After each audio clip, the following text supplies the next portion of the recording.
Hi everyone, hope you're doing well. Welcome to a new video. Please make sure to subscribe and hit the notification button so you can stay up to date with all these videos. Today we're going to be talking about Tim Shieff. For those of you who don't know, Tim Shieff was an extremely famous athlete, especially in the UK. I remember he was one of the first, let's say, celebrities that I saw talking about veganism, talking about the ethics of veganism and why we shouldn't harm other animals. And I was always really impressed by how he talked about animal rights. Until he started going kind of downhill with a bunch of things. He started taking part in extremely long fasts. If I don't remember, there was one 30-day fast. And I think he was looking for different ways to heal his body from specific things. And eventually he ended up making this one video where he talked about how he felt like he wants to eat eggs, and he tried it and then he apologized for it. And then a few months later, if I'm not mistaken, he came out as no longer vegan. Now, fast forward, I don't know how many months, he started even appearing in shows talking about how veganism made him ill.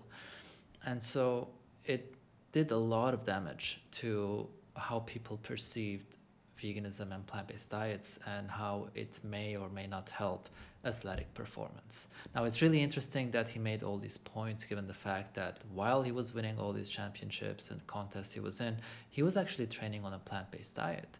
But anyway, let's not get too much into the details of the past. Right now, he's uploaded a new video that we're going to be commenting on together, talking about how he feels bad for what he's done and offering an apology. Now, there's more to it. I don't want to talk about it from the beginning. Let's get into it and watch this video. Hey there, brothers and sisters. Timothy here, once again with another video.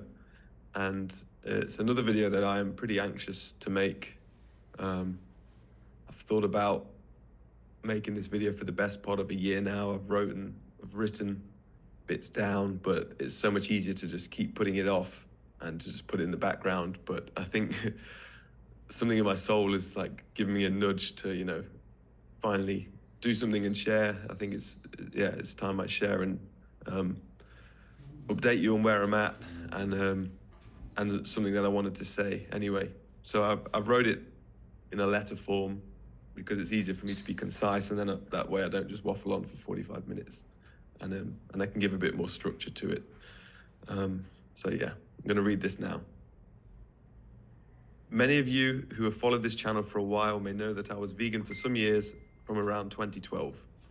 Well, along with feeling like a hero for the planet, at the time and for a few years after, I noticed some great improvements in my health. But after a while, these tapered off, and I started to sense my health wasn't right, and I started to explore and experiment with a wide variety of things that my research suggested me to try. All right, so the video is called An Apology for My Denouncement of Veganism. All right, and as you're gonna see in this, of course, he's apologizing, which is important, I believe. If you realize you've done something wrong and you can take accountability and responsibility and apologize, that's a great thing. What I don't like is that he doesn't specifically talk about what his mistakes were. For example, the research that he's talking about, plant-based diets. He's talking about having done some research, but we all know that all of the data, the important data, when it comes to science, the meta-analyses, all these like big researches that have already been done, make it very clear about how healthy it is to follow a planet-exclusive diet, and also give specific tips on how to make sure that you achieve optimal health while being on a plant-exclusive diet. Now, my problem is that he's not mentioning these things. He's talking about, based on the research I did, I got to this, I got to that, and I made these changes. When you make an apology, I think it would be better to point out why that was wrong. All right, you're apologizing for your denouncement of veganism. That's great. I personally think it's good. But it would be best to point out the little mistakes you made along the way. Now, I do want to make one thing clear. This is not going to be a hate video. I'm not really interested in that. I just want to talk about this because it's the first time that I see, let's say, a certain celebrity making a backwards step and looking at things in a different lens and actually taking responsibility. So it's not going to be a hate video in any way. I just want to comment on it. So let's continue. I tried many conventional approaches and many unconventional approaches. And while some of these made me feel better in some areas, I still sensed something wasn't right overall and continued to search. Finally, I was convinced a long water fast was all I needed to reset my system. But after that failed still to offer any lasting benefits, I felt ever more desperate. It was this desperation, however, that freed me from my own dogmatic vegan mindset that I had, and that was when I made the decision to experiment with reintroducing animal products into my diet. All right, so freed me from my own dogmatic vegan lifestyle or whatever he mentioned it was. I think it's important to note that veganism in itself has nothing to do with being dogmatic. So it's good that he's mentioning that he was acting in a specific way. But again, would have been great for him to mention that, you know, this is a philosophy. It's the cause of animal rights, you know. Just because you did it a certain way doesn't mean that there is something called dogmatic veganism or that veganism is inherently dogmatic, because it's not. It's a simple philosophy, you know. It's a simple logical extension to the idea of human rights. Just as there's no dogmatic human rights, there is no dogmatic animal rights. When I did this, I felt an increase in my health, and things I took as signs of vitality appeared to improve. I spoke to many others at the time who had almost identical experiences when doing the same thing. At that point, I chose to be very vocal about it. I strongly believed the vegan diet to be the cause of my declining health, and that not only me, but others were suffering too. But that they may have been trapped within the same blinkered vegan mindset that I had had, and I wanted to help them break free from this dogma as I felt I had done. All right, so another thing that I want to mention here, I don't think he's lying when he says that he came across other people who were also following plant-based diets, and when they stopped, they started feeling better. I think that's the truth. He met people like this. Obviously, when he stopped being vegan, a lot of people who are not vegan or who have been vegan and they stopped as well would get in touch with you, maybe with good intentions, maybe bad intentions, it doesn't matter. And so you start meeting people who have the same story that you're going through. Now, the problem with that is that I know nutrition is very nuanced, but we know the basics of nutrition. It's not really a matter of it's not a question mark anymore. Can you achieve optimal health? The scientific consensus is very clear that plant-based diets, plant-exclusive diets, support healthy living in people of all stages of life, including pregnancy, infancy, and old age. That would also include athletes, and the science on that is also very clear. So unless you can actually name a specific medical condition that made it impossible for you to thrive on a plant-based diet, then the only thing you're doing is claiming that you felt a certain way and you classified that higher than science. I knew many within the vegan community looked up to me because of my athletic ability as a representation and a beacon of health within veganism. But when I didn't feel good, I felt it was only right that I was honest about that. Well, as you can imagine, the response was quite varied. I got attacked by many in the vegan community. People I considered friends turned on me. I also had many in the community still show me love and wish me well on my journey. I had people outside the community saying, "I told you so," and I had others just grateful for my honesty. Well, the attack was obviously what I felt the loudest, and I felt very misunderstood. I believed my motives were to help my fellow humans, and that I had done the right thing by being honest, and yet felt mostly attacked for that honesty. Something that felt eerily like my own relationship with my mum, but that is a topic for another time. I can see now that I chose to resist being humble and didn't really allow myself to just feel how misunderstood I felt.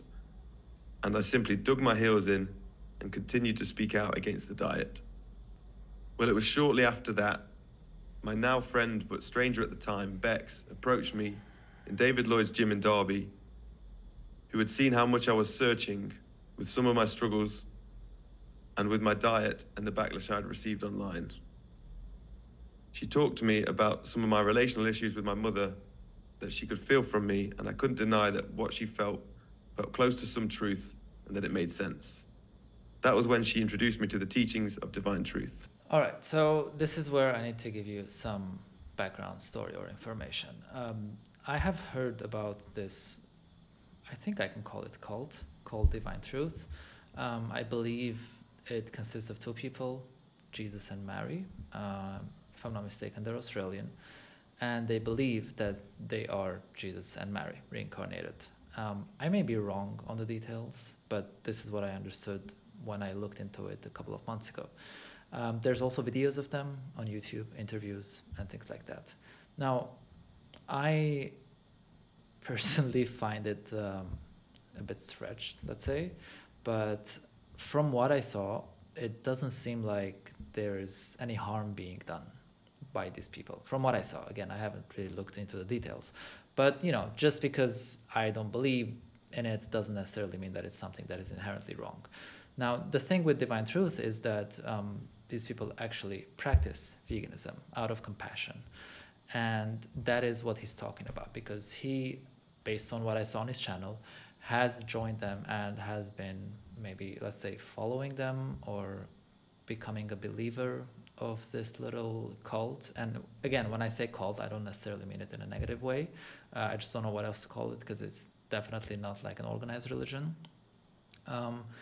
So it seems that while learning from them, he realized that the best thing he can do for other animals and, you know, the environment is actually be more, well, simply vegan, I guess. The teachings of Divine Truth that offered me a perspective on my battles with diet and health that no one or nowhere else had given me up until that point. Other than my friend Anna, who had emailed me at some point prior to Bex approaching me, and also trying to share some of the teachings of Divine Truth, but I'd overlooked the email at the time. The teachings gave me clarity as to my own confusion and to why there is so much confusion around diet in the world today. The truth is, everything I tried to solve up until that point was still all physically focused. I tried to solve everything by changing what I was putting into my body. And when it didn't work, I blamed the things that I was inputting. It does seem obvious now, hindsight is 2020, but what I had never considered was how my emotional state was affecting my body, my organs, and limiting its ability to digest food and absorb nutrients. In the same way, we all know stress affects the body's ability to function. Well, I have a lot of unhealed, unexpressed emotions from my childhood that I either didn't realize were still there or have tried to just let go of, but just letting go simply didn't work. By most people's standards, they would say that I had a fairly normal upbringing, a supportive family that provided everything I needed physically. But to all children who are sensitive, pure souls, it doesn't take much to create negative, fearful, and sad emotions. And when parents don't allow children to fully express themselves emotionally due to their own discomforts being confronted, they use methods to shut them down. These emotions then end up being stored as emotional injuries. It seems the only way to really deal with these and actually let go of them is to allow myself to experience and feel them. Like junk stored in the attic of your home, you can close the hatch, but it's still there. If you want it out, you have to do the ugly and uncomfortable work to take it out through the front door. You can't just transmute it and make it magically disappear without soul-felt action. If you look at Eastern cultures, you see that emotions affecting organs is a much more commonly accepted scientific fact. In traditional Chinese medicine, you can see liver is affected by anger, kidneys by fear, lungs by grief, etc., etc. There are also other good Western books on this by psychologists. Books like The Body Never Lies, The Body is the Barometer for the Soul, The Body Keeps the Score. All right, so I believe what he's trying to share here is that simply, you know, the past struggles that he's had in his life, the trauma and all of his emotional baggage was causing him digestive issues. Now, I'm no scientist to actually talk on the validity of this claim. I know for a fact that obviously stress and emotional pain can result in physical problems. That's quite clear by now. I don't know how much it can affect digestive issues, but you know, I can't really say it's not a valid claim. I just know that he was experiencing this and he believes that that was the cause for what he went through, which honestly is more believable than a plant-based diet not being healthy enough for a high-performance athlete.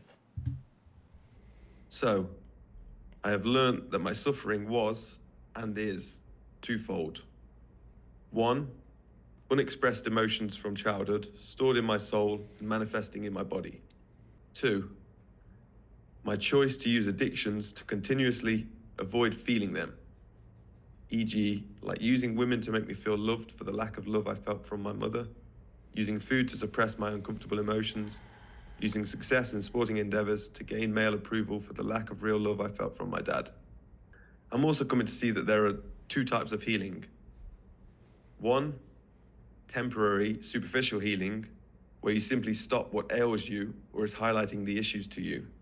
This is what most of the mainstream health industry and even the alternative health industry is still so focused on. It just avoids the effects and symptoms, but doesn't seem to address the cause. That is what I was focused on. And two, the other type of healing is emotional healing. It's the only one that seems to create lasting change. Healing at a root level, healing in the soul, and this can be aided by God. I am still quite new to looking at things from an emotional perspective. I don't think I've made much progress with it yet, but I can't deny how much clearer a picture it paints on my own struggles. And it puts the responsibility onto me, which is both empowering and daunting. But overall, it seems fair. Since coming to understand and believe things this way, intellectually at least, it has humbled me to see my own errors and arrogance of beliefs and statements of the past. I can now see a way that veganism is possible for me and others, and that if veganism didn't appear to work for me, that it may very well have been my issue with an emotional cause and not the diet's issue. So with that said, I would like to publicly apologize for my denouncement of veganism. I'd like to thank the teachings of Divine Truth, Jesus, Mary, and Bex, and Anna for helping me to start to see myself and the true creation of my pain with much more clarity and for a path to heal it on. And I'd like to thank God for designing a loving world with the opportunity to do so. All right, so few things I want to talk about here. I personally, as I said, think this is good. I appreciate him going online and sharing this, and I understand it was definitely not something easy to do given how outspoken he was when it came to veganism and plant-based diets at the time. The problem that I see here is that this seems to be possibly a temporary step back into veganism. Why? The main core message of veganism is one that is based on logic. It's not based on faith. It's not based on any religion. It's not based on spirituality in any way. Veganism and animal rights is a philosophy based on logic and the application of that logic in our day-to-day lives. If you believe in animal rights, if you believe in human rights, then you should live your life where you are respecting the moral rights of other animals. The reason why I think this is bad is because sometimes people go into these cults when they're struggling with something, and while they may feel that they're going to be in there forever, they might end up going out of it. And when your commitment to veganism and a plant-based diet is strictly connected to a spiritual or religious cult that you have joined, then that leaves the possibility of you letting go of plant-based diets once you actually leave that cult. And that, I believe, is very dangerous here. I also don't like that he made no mention of, the damage that he's done to animal rights and to animals.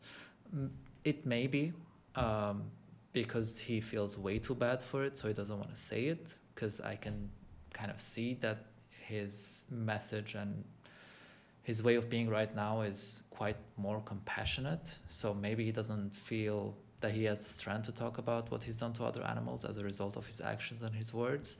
But I would have liked that to be mentioned as well, just in case other non-vegans watch it who have left behind plant-based diets as well, for them to realize there's this thing that you're doing and you're having a massive impact on the lives of other animals in a very negative way. So, Tim, if you're watching this, I would love to send you some resources about the philosophy of animal rights. Nothing complicated.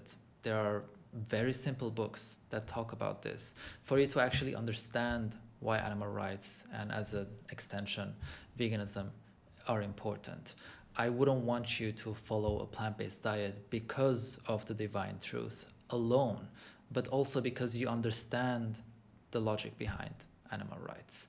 So if you are watching this, and I really hope you are, please feel free to reach out to me. I'm happy to support you in any way you need for you to understand animal rights.